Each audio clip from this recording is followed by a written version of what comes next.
Today we are going to look at the poem Enterprise by Nissim Ezekiel. Nissim Ezekiel is a 20th century Indian writer writing in English. He is famously known as the father of modern Indian English poetry. He was awarded the Sahitya Academy Award in 1983. He was honored with Padma Shri in 1988. His famous works are Background and Casually. The setting of the poem Enterprise revolves around a metaphorical journey to a pilgrimage started by some enthusiastic people, of which the poet is also a part. The journey is full of difficulties and obstacles. It shows the human condition on earth, failures, frequent efforts, and frustrations that man has to experience on earth. The title of the poem, Enterprise, here means undertaking a bold or complex mission. The poem consists of 30 lines in total, and actually the lines are not divided into stanza. But here I am dividing the poem into meaningful segments in order to make it easier to understand. Now we can go through the lines. It started as a pilgrimage, exalting minds and making all the burdens light. The second stage explored but did not test the call. The sun beat down to march our rage. At the beginning of the poem, we could see a number of people, including the poet, start on a pilgrimage. They started this pilgrimage with hope, determination, courage, and self-confidence. At that time, their minds were full of ideas to reach their destination. They are so confident that they can overcome all difficulties that they face. So this was the first stage of the pilgrimage. This stage can be compared to the early youth of man. At that stage, he is entirely unconscious of his predicament, with all its miseries and frustrations. With this enthusiasm and vigor, they enter into the second stage of their pilgrimage. The pilgrims have to confront dangers and difficulties on the way. The burning sun couldn't neutralize the fire of enthusiasm that was burning in them. Lines 6 to 10. We stood it very well, I thought, observed and put down copious notes on things the peasants sold and bought, the way of serpents and of gods. 3 cities where a sage had taught. Here, the poet says that the pilgrims have succeeded in settling down all the dangers and difficulties for some time. They kept themselves busy by noting down the things bought and sold by the farmers. They wrote notes on what they observed on the cities, on the ways of snakes and gods. Here the poet indicates that how people get distracted from the main mission. They were wasting their time and energy taking notes on silly matters. They are not concerned with what the sage had taught or what his message was. Lines 11 to 15. But when the difference arose on how to cross a desert patch, we lost a friend whose stylish prose was quite the best of all our batch. A shadow falls on us and grows. So, on the way, a difference arose among the members. As they reached a desert, difference arose among on the question of how to cross the challenging landscape.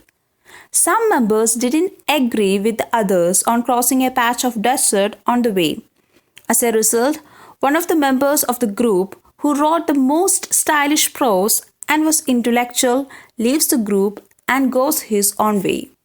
Thus, the shadow of disagreement fell on their enterprise and continues to grow. The ego of thus people weakens the integrity of pilgrimage. Lines 16 to 20. Another phase was reached when we were twice attacked and lost our way. A section claimed its liberty to leave the group. I tried to pray. Our leader said he smelt the sea. Here, in the next stage of their adventurous journey, the travelers were attacked not once but twice by some external forces. and by saving themselves, they lost their ways and forgot about the noble ambition which had motivated them to come so far. The enterprise slowly breaks into two. Some of the members claimed their freedom and went their own way. Some others were unsatisfied with the leadership, so the disagreement continues. Poet, being helpless, could not do anything and thus started praying. The leader feels that they were near to the sea, that is, the destination was near. Here in these lines, we could see that the enterprise breaks into two. The poet feels helpless and upset at the breaking of the enterprise. Lines 21 to 25. We noticed nothing as we went, a straggling crowd of little hope, ignoring what the thunder meant, deprived of common needs like soap. Some were broken, some merely bent. Here we could see that the leader gives an assurance to the pilgrim group that the destination was near. But it is a false hope from the leader. As they moved forward, they couldn't see anything. The group looked like a crowd of people having no hope and aimless. It seems that the members have lost their enthusiasm. They even ignore the thunder, which has significance before, but now it became meaningless to them.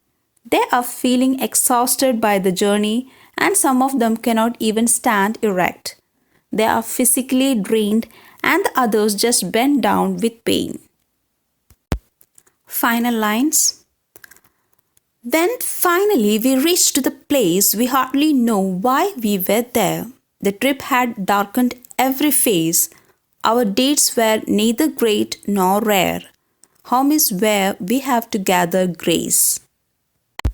At last, they reached their destination, in total disorder, exhausted and frustrated, and without any sense of satisfaction. There is no joy or fulfillment on their faces. Instead, they wonder why they undertook the journey, as it now seems to be meaningless and unworthy. They find nothing heroic in their achievement. They forget their noble aspiration. Everyone is hopeless.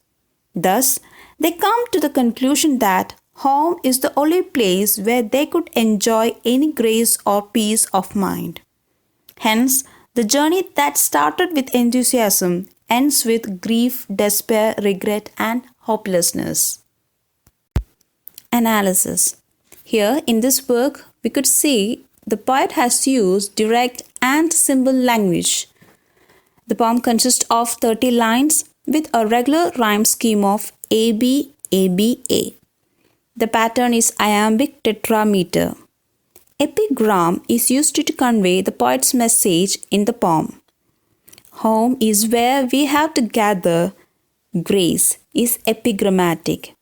Here the poet wants to convey this message that in the journey of life, home is symbolic on one's inner itself, which must be accepted and faced and not shrinked away.